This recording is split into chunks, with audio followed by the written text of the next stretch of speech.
Hey everyone, welcome back. Today we're going deep, really deep, into the mind of a mind hunter. Ooh, I like that. Into the mind of a mind hunter. Yeah, we're diving into Mindhunter, the book, right? Right. By Johnny Douglas. Mindhunter.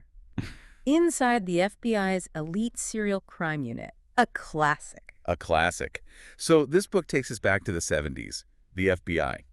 A very different time. Very different time. We had, this new breed of criminals on the loose, serial killers. Yeah, and the FBI, they didn't really know how to deal with them, you know? It was a whole new ballgame. It was uncharted territory.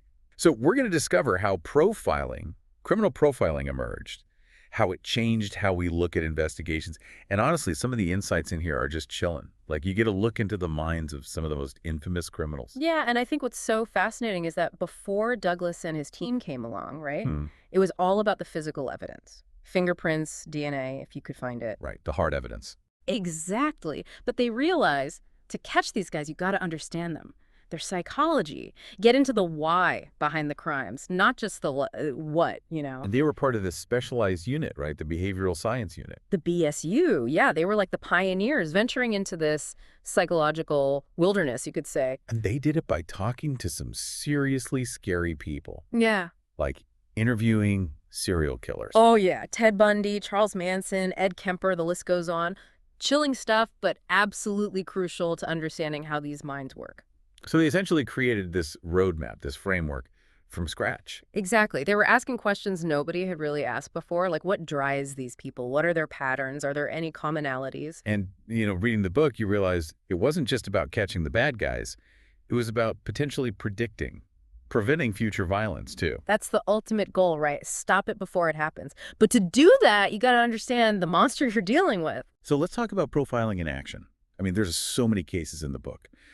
But the Atlanta child murders, those really stuck with me. Oh, absolutely. A truly heartbreaking case. And Douglas's profile, it played a huge role in helping investigators narrow down the suspects. So walk us through how that worked. How did they actually build a profile in that situation? Okay, so you have all these young African-American boys abducted from very similar areas. The killer was keeping the bodies for a while before disposing of them. Right. So Douglas, he looked at all of that, the victimology, the crime scene details. And what did he come up with? He suggested that the killer was most likely a black male, somebody familiar with Atlanta, maybe somebody who had a history of interacting with children, you know, somebody they would trust. And that turned out to be? Pretty accurate, actually. It helped them focus their investigation, Yeah. narrow things down.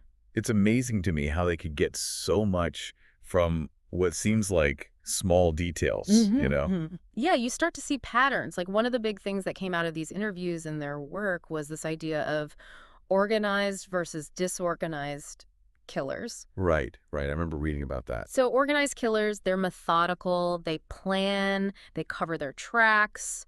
Disorganized, it's more impulsive, messy, you know? And those distinctions can help profilers figure out who they're dealing with. Big time. And that's just the tip of the iceberg, really. And I think what's so powerful about the book is it's not just a case file, right?